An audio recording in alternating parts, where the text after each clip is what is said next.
সবচেয়ে সুন্দর অংশ। আল্লাহ বলেন, যখন আমার বান্দা আমার দিকে 1 বিঘত এগিয়ে আসে, আমি তার দিকে 1 হাত এগিয়ে যাই। 1 বিঘত মানে এতটুকু। আপনি শুধু একটু এগিয়ে আসুন, একটু চেষ্টা করুন, আল্লাহ অনেক বেশি এগিয়ে আসবেন।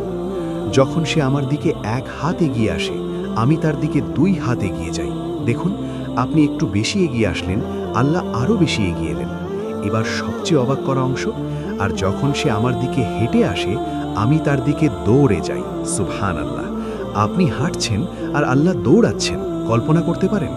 আপনি যখন নামাজের দিকে যান, তওবা করেন, কোরআন পড়েন, আল্লাহ আপনার দিকে দৌড়ে আসছেন। কিন্তু শুনুন, এখনও শেষ না। হাদিসে আরও এসেছে, যদি আমার বান্দা আমার কাছে পৃথিবী ভরা গুনাহ নিয়ে আসে, পৃথিবী ভরা, কল্পনা করুন কত বড়, কিন্তু সে আমার সাথে কাউকে শরিক না করে, শিরক না করে, এটা শর্ত। তাওহীদ থাকতে হবে, লা ইলাহা ইল্লাল্লাহ বিশ্বাস থাকতে হবে।